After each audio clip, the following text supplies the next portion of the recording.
Now, unions and employers in the UK's oil and gas industry are meeting today to discuss the growing threat from job cuts and a plunge in energy supplies amid falling oil prices. This comes after British Petroleum Company announced yesterday hundreds of job cuts. Unions are urging the government to step in and help prevent a greater crisis in the energy sector. Here's Remedy with more.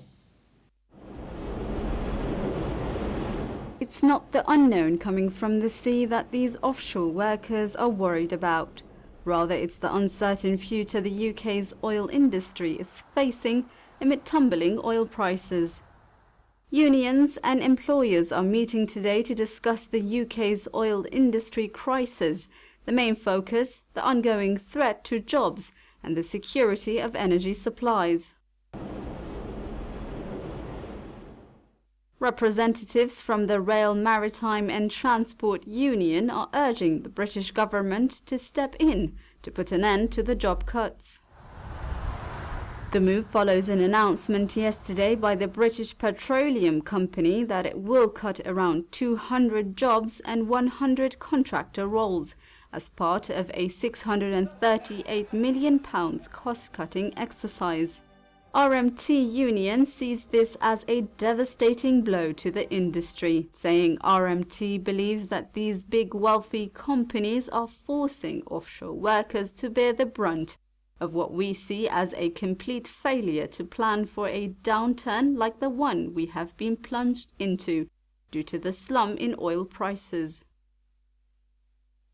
But unions fear the worst is yet to come, especially if other major oil firms follow in BP's footsteps as they panic about the falling oil prices.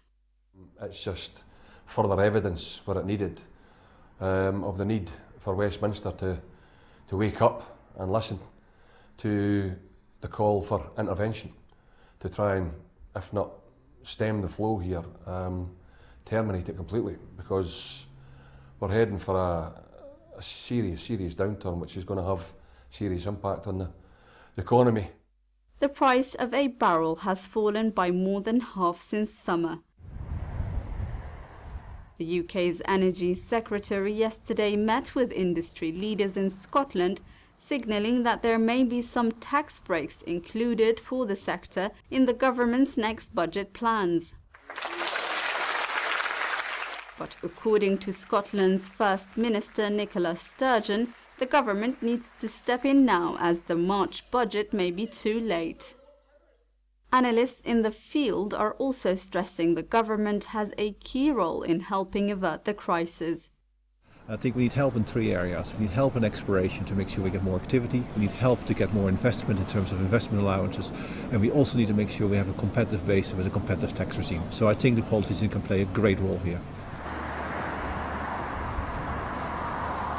Today, union leaders from the British oil industry plan to continue lobbying politicians to ensure real action is taken to prevent a crisis that is not just threatening offshore workers, but the infrastructure of the industry too.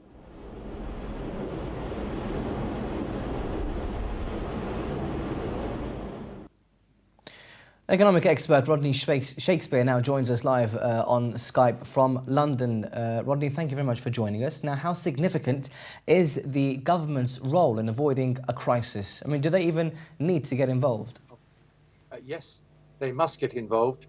The government takes a huge cut directly on the companies, and it is those taxes on the companies which the government can remove immediately. Separately, there's the huge cut of government money which is added to the petrol price at the pump. But this is about production.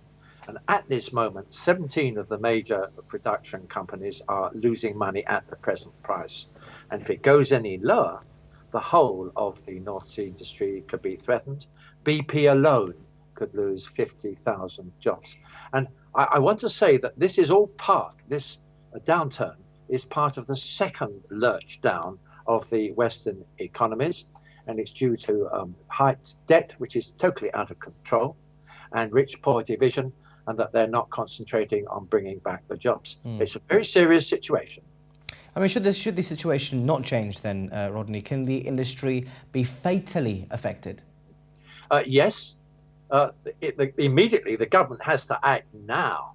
It has to be seen to act, because you see, in something like the North Sea, when you disperse the companies and the technical skills, you don't easily bring them back just like that at the flick of your fingers. So they must be seen to act immediately on the taxation of the companies, and they must give some sort of assurance that they will act in any way to keep those companies in existence. But overall, there is going to be a reduction and a lessening of activity in the North Sea. Already 17 of the major companies are losing, and 70% of companies involved in the North Sea at this moment are losing money in some way or another. It's a very serious situation, and it could get worse. And I think it probably will, because this is ultimately reflecting the withdrawal and slowing down of the Western economies. Rodney, I mean, what in your opinion is the best way to tackle the effect of falling oil prices then? Well, the best way is to address the faults of the Western financial system, and they're not doing that. The best way is actually to use your own national bank, or in the case of Europe, the European Central Bank, issuing interest-free money, repayable money, which is put into big projects. And that will immediately shove up the jobs and start to get the economies moving again. But they're not doing that. They are putting money only into the banks, and consequently only into existing asset prices.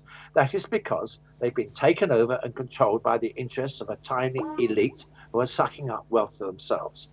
There has to be a revolution in thinking, and that mechanism I have just indicated to you can be used in 7 different ways. And unless they do this, the thing is going to go on and get worse, with huge economic consequences and with huge political consequences. And I'll see you after the next general elections in any of the countries of Europe, where the anti-forces are growing rapidly.